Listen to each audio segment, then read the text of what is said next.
ka madax bannaan dawladda ayaa xog hordhacna soo siisay wax badan ku jiri maayo qofna soo qaban maayo waxaan rabaa xogtaas inaad la wadaagtaan ummadda Soomaaliyeed adinkuna in la wadaago baaritaan hordhacoo la sameeyay koox khubaro Soomaaliyeed ay sameysay ka madax bannaan dawladda waxaa cadaatay in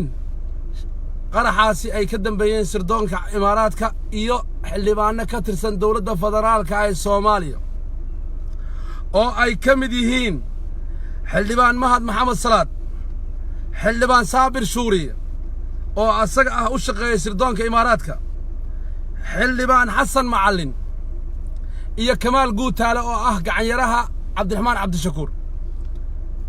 qarax khubaro Soomaaliyeed ee aqoon u leh arrimaha baaritaanka ka madax bannaan dawladda ayaa xog hordhacna soo siisay wax badan ku jiri maayo qofna soo qaban maayo waxaan rabaa xogtaas inaad la wadaagtaan ummadda Soomaaliyeed adinkuna in la wadaago baaritaan hordhacoo la sameeyay koox khubaro Soomaaliyeed ay sameysay ka madax bannaan dawladda waxaa cadaatay in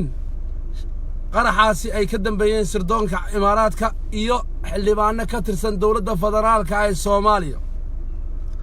oo ay ka mid yihiin xildhibaan Mahad Maxamed Salaad xildhibaan Saabir Suuriye oo asaga ah u shaqeeyay sirdoonka Imaaraadka xildhibaan Xasan Macallin iyo Kamaal Guutaale oo ah gacanyaraha Cabdiraxmaan Cabdishakuur qaraxani waxaa laga soo gudbiyay deegaanka Afgooye waxaa lagu soo qaaday gaari ay leeyihiin xildhibaanada xasaanada leh wuxuu laba habeen ku bariyay xaafadda Buulxuubay xisbiga nimanka sheegtay ee wadajir Cabdiraxmaan Cabdishakuur iyo xaafadooda lagu barisiiyay ulajeedka Imaaraadka iyo cadawga Soomaaliyeed u socdaanna waxay ahayd in Soomaaliya meel aysan ka dhaqaaqi karin lagu dhufto in ummadda Soomaaliyeed meel aysan ka dhaqaaqi karin lagu dhufto laba habeen buu ku bariyay qaraxa qofka wata gurigaas dabadeed maanta askarta waardiyaha ka ah jagboontiyada waxa soo marsiiyay xildhibaano xasaanad wato oo dawladda federaalka u shaqeeya soo marsiiyay waxa bariyaha nagu soo noqonaysa su'aal maanta oo dhan nagu soo noqonaysa su'aal ummadda Soomaaliyeed weydiinayo ahayd seeba loo soo gudbiyay see ugu suurta gashay qofka isqarxinay inuu gudaha u galo xarunta gobolka Banaadir ee Vice Governor xarunta gobolka Banaadir see ugu suura gashay qofka isqarxinaya see ugu suura gashay waxaan rabaa ummadda Soomaaliyeed la wadaago waxaad ogsoontihiin in baryahan Imaaraadku ay qirayeen in qarax dalka ku soo socdo qaraxani dad xogogaal ah wax garad ah oo aan been ku baran ee ummadda dawladda Soomaaliya aan u shaqeyn oo hadda isleedii nabadii nolol u shaqeeyaan oo hadda isleedii cid kale u shaqeysaa qaraxani Afgooya laga soo qaaday baabuurka qofka lagu soo qaaday suunka iyo wax wato gurigii wuxuu ku bariyay Cabdiraxmaan Cabdishakuur iyo Kamaal Guutaale ay lahaayeen ku yaal xaafadda wadajir waxa fududeeyay ee soo gudbiyeen waa saddexdan xildhibaan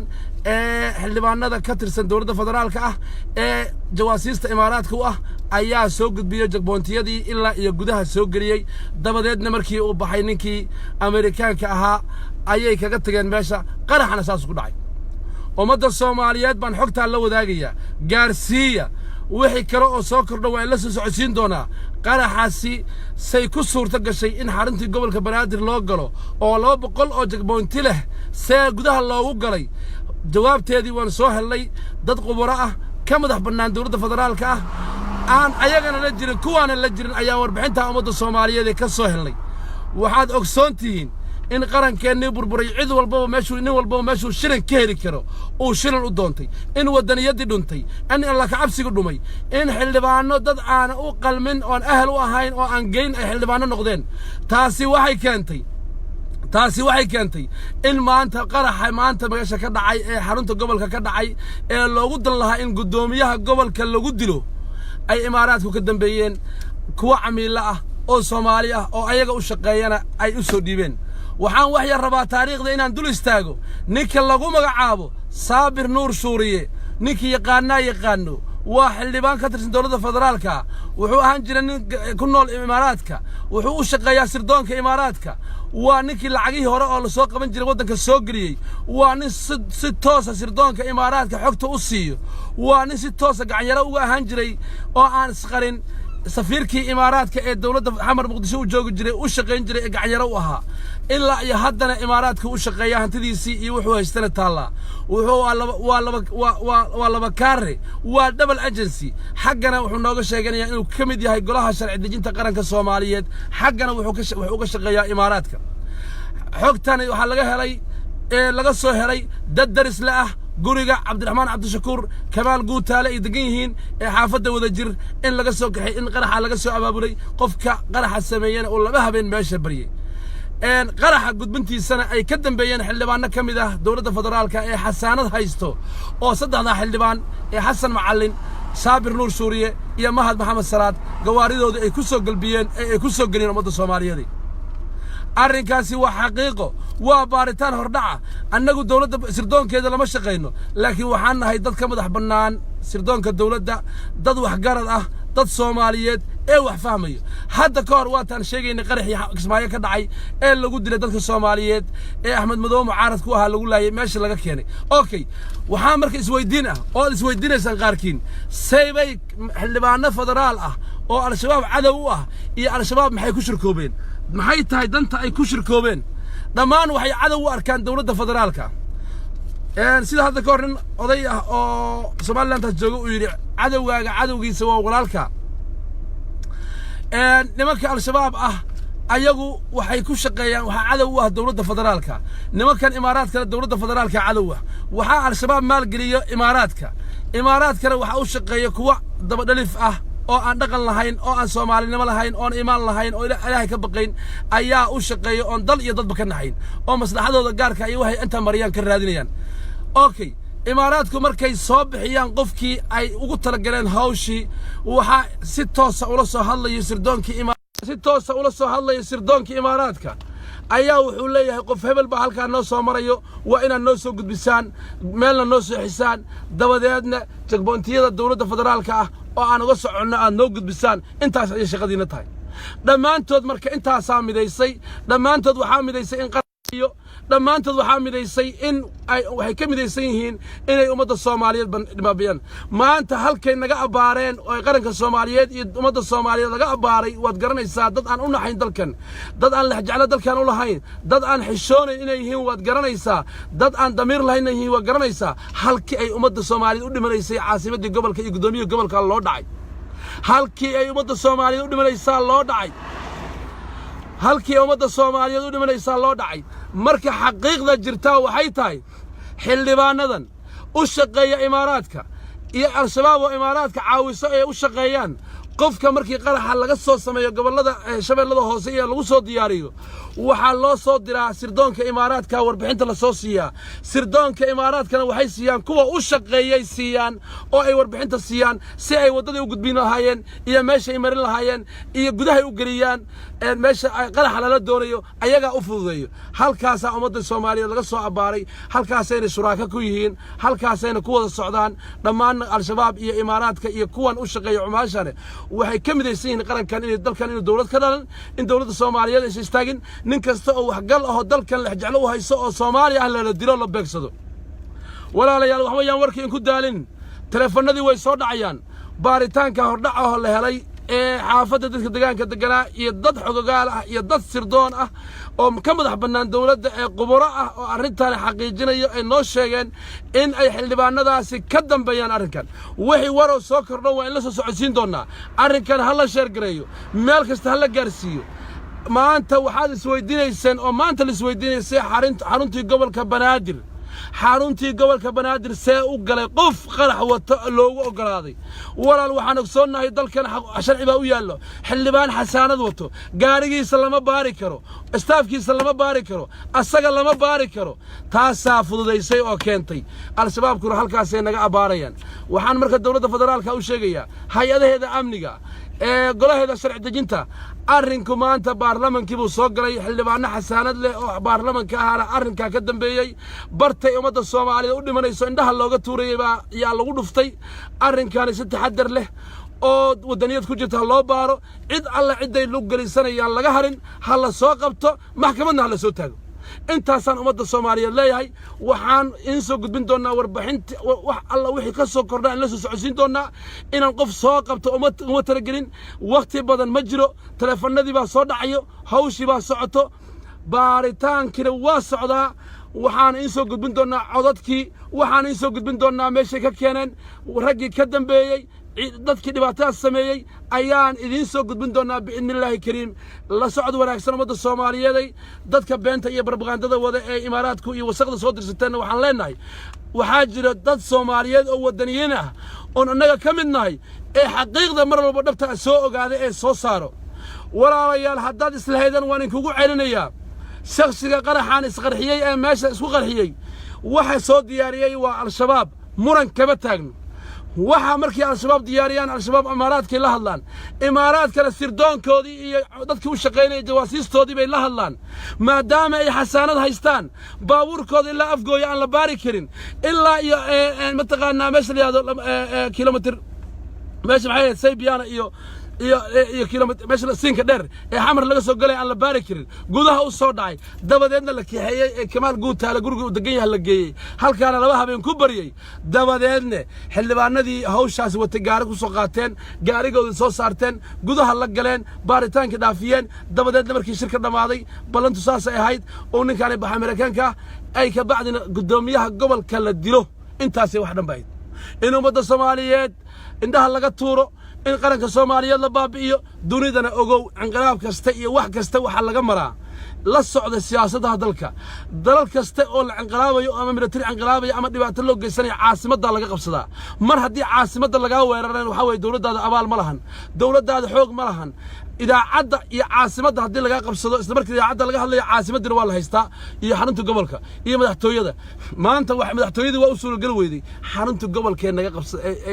ayay nagu dhufteen intaasina noo geysteen laakiin ilaahay toodii ma dhihin ilaahaygi weynaa azza wa jalla ahaaba badbaadiyay gudoomiyaha gobolka waxaanu leenahay inta dhibata allahan u naxariisto laakiin sirdoonka dawladana baaritaankooda uu wada ka hor dhici maayo kan laakiin waa mid ka madax bannaan dawladda arrinkaas oo la socda dadkiina gadaal ka soo galay walaal waxaan idinku celinayaa mar labaad xog ay aan helnay koox ka madax bannaan dawladda federaalka ka madax bannaan mucaaradka ayaa waxay soo xaqiijiyeen baaritaan hordhacay sameeyeen in qaraxani ay ka dambeeyeen imaaraadka iyo sirdoonka imaaraadka iyo al-shabaab waxaana loo adeegsaday ee fududeeyay xildhibaano ka tirsan dawladda federaalka ayaa fududeeyay shakhsiga qaraxa sameeyay laba habeen wuxuu ku bariyay xaafadda wadajir buu ku bariyay marna guriga Cabdiraxmaan Cabdishakuur buu ku bariyay marna guriga Kamaal Guutaale ku bariyay waa wax xaqiiqo la og yahay waa wax hadal ma taqaanaa dad wax garad ah oo Soomaaliyeed oo hadalkooda aan beensaneyn inoo sheegeen waxaan leenahay ummadda Soomaaliyeed wax alla wixii soo kordho waan idin soo sheegaya telefoonadana way soo dhacayaan annagu dawladda Soomaaliya uga shaqeynaa waxaan nahay dadka madax bannaan waxaan nahay wadaniyiin Soomaaliyeed mutadawacnimo dalkooda ugu shaqeynayo baaritaanka wixii soo baxana waanu soo cadeynaynaa waxa ka taasoo kala labaysay xildhibaanadaasi waxay raaceen markuu baxayay ninka wakiilka qaramada midoobay ee martiqaadka loo sameeyay markuu baxayay ayaguna baxeen kabacdi shir baa ka dambeeyo gobolka laga sameeyo shirkaasaana lagu sameeyay meesha aad iyo aad baad u mahadsantiin waqti badan ma jiro aad iyo aad baad u mahadsantiin telefoonadii waa soo socdo hawl baa dhacayso ilaa markaan baaritaankan soo dhameeyaan idin soo sheegi doonaa inta ummadda Soomaaliyeed gaarsiiya sheer gareeya waxa qaraxa ka dambeeyay ururka al-shabaab iyo sirdoonka Mareykanka waxa fududeeyay oo loo adeegsaday xildhibaano ka tirsan dawladda federaalka ee Soomaaliya oo ay ka mid yihiin xildhibaan Mahad Maxamed Salaad xildhibaan Saabir Shuuriye xildhibaan Xasan Macallin iyo Kamaal Guutaale wiilka la yiraahdo ee Cabdiraxmaan Cabdishakuur gacayaraha u ah ee asagu ahaa ninkii guriga seexinayay ee ilaalinayay ee ka warqabay xildhibaanadan waxay lahaayeen nimanka isbaarooyinka dhaafinayay ee gudaha u galinay shaqadaas ay lahaayeen inta ummadda Soomaaliyeed la socoto arrinkaas waa arrin mataqaana xasaasi ah waa arrin lagu kalsoon yahay waa arrin aan mataqaana aan la beensanayn dad macquul ah ayaa noo soo sheegay oo khubaro ah oo xagga amniga ku xeel dheer dawladda federaalka baaritaankeeda waan ka dhursugaynaa oo ka degdegmayno laakiin waa baaritaan dawladda ka madax bannaan walaalayaal waxaan ummadda Soomaaliyeed u sheegayaa ciidan su'aashaad isweydiiseen oo ahayd golaha baarlamaanka golaha xafiiska maamulka gobolka Banaadir seebaa lagu galay meeqa jagboonti baa ka horeysay meeqa askar baa joogtay yaa fududeeyay ciddii fududaysa waan idiin sheegnay cidda dadkiina laysa waa idiin sheegnay saddexda xildhibaan dawladda federaalka ah ee golaha baarlamaanka waxaan ka codsanaynaa si xushmad leh taxadar leh arrintaas in loo baaro waxaan ogsoonnahay dhulka Soomaaliyeed iyo meel kasta oo la maray inay kaamiro leedahay markii laga soo baxay xaafadda Bulxuubay ilaa la soo maray isgooska Soobe kaamirooyin baa ku yaallo barta laga galayo filla meesha ma taqaanaa meesha ka soo horjeedka filla Baydhabo kaamira ku taalo aagi Soobo dhan kaamirooyin baa ku yaallo dhankan markii loo soo leexdo isgooska Banaadir kaamira ku taalo hotel saxafi dhulka dhanka markii la soo aado oo Trebiana kaamira ku taalo waxaan rabnaa arrinta dawladdu si taxadar leh sirdoonkeeda iyo baaritaankeeda inay u gudato cid alle ciddii dambigaas ummadda u geysatana sharciga la hor keeno oo aan xasaanad looga xishoon aad iyo aad baan in salaamaya wassalaamu calaykum waraxmatullaahi wabarakaatu bismillaahi raxmaani raxiim innaa lilaahi wa innaa ilayhi raajicuun sidaa aad og tihiin galabta halkan waxaa ka dhacay ficil argagixiso oo aad u foolxun oo lagu qaaday gobolka Banaadir madaxdiisii guddoomiyayaasha degmooyinka gobolka Banaadir iyo agaasimayaasha gobolka Banaadir oo shiraya lagu qaaday ficilka argagixiso wuxuu geystay dhaawac iyo dhimasho ilaa hadda inta aanu ognahay waxaa dhintay 6 qof oo ay ku jiraan 2 guddoomiye degmo iyo 2 agaasime sidoo kalena waxaa ku dhaawacmay guddoomiyaha gobolka Banaadir ahna duqa magaalada Muqdisho oo dhaawiciisu uu halis ahayn hadda aanu digfeer ka nimi soo aragnay laakiin ku jira dhakhaatiirtu ay la tacaalayaan inuu xaaladiisa ay caadi ku soo celiyaan waa fiican yahay ilaa hadda sidaanu ku soo aragnay ilaahay ha uu siyaadiyo caafimaadka iyo nabad qabka waxaana dhaawacay inta aanu ognahay 6 kale oo cusbitaallada aanu soo marnay aanu kula kulannay dhaawacooda dhakhaatiirtu kula dadaalaysay dhaawacooduna kala duwan yahay waxaanu cambaaraynaynaa dawladaha ficilka argagixisay bahalnimada waxaanu leenahay shacabka Soomaaliyeed wax qarsoon maaha in dadka iyo dawladda Soomaaliyeed ay dagaal kula jiraan argagixiso isu soo urursatay qaarkoodna gudaha laga duufsaday oo doonaya dalka Soomaaliyeed iyo dadka Soomaaliyeed inay ku jiraan dhiig iyo dhimasho iyo nolol xumo iyo horumar la'aan dagaal qofkii ku jira dhimasho dhaawac waa la kulmaya marka shacabka Soomaaliyeed waxaan leeyahay gobolka Banaadir gaar ahaan iyo dadweynaha Soomaaliyeed ee meel kasta adduunka ficilka xun ee argagixisada ayaa dhacay oo u eg mid si aad loo soo qorsheeyay maadaama uu gaadhay meel aad muhiim noogu ah baaris ayaa ciidanka booliska taliyaha booliska iyo ciidanka boolisku ku jiraan sidii wax u dhaceen waana ogaan doonaa sida ugu heerka sarreysa ayaa loo baari doonaa ficilka argagixisada ciddii ka dambaysay iyo ciddii gacan siisay ee gaadhsiisay halkaa uu gaadhay wixii ribooda iyo wixii ka soo kordha ama dhibka dhacay oo aanu isleenahay inta aad sheegteen buu ku koobnaan doonaa waanu la wadaagi doonaa shacabka Soomaaliyeed iyo warbaahintaba marka anoo ku hadlaya magaca madaxweynaha ka ra'iisul wasaaraha xukuumadda iyo shacabka Soomaaliyeed ee nabadda jecel horumarka iyo wanaagga jecel waxaanu tacsiin u diraynaa intii dhimatay Allah u naxariisto naxariistii janno Allah geeyo waa galayaan waxay ku galayaan iyagoo dalkooda iyo dadkooda u shaqaynaya oo wanaag la raba ayay dhinteen argagixiso ka gardaran ayaa ficilay soo maleegtay ku dhinteen waxaanu ku dadaalaynaa inaanu caafimaadkooda iyo soo kabashadooda ku dadaalno intii dhaawaca sida ugu fiican ee suuragal ah waxaanuna shacabka Soomaaliyeed leenahay hal isdejiyo dagaalka argagixisada aynu kula jirnaa wax cad oo la og yahay weeye intii aynu dalkeenna ka ciribtiraynana waa la dhimanaya wadamo badan oo ina ka xuma ayaa maanta laga ciribtiray oo nabad ku nool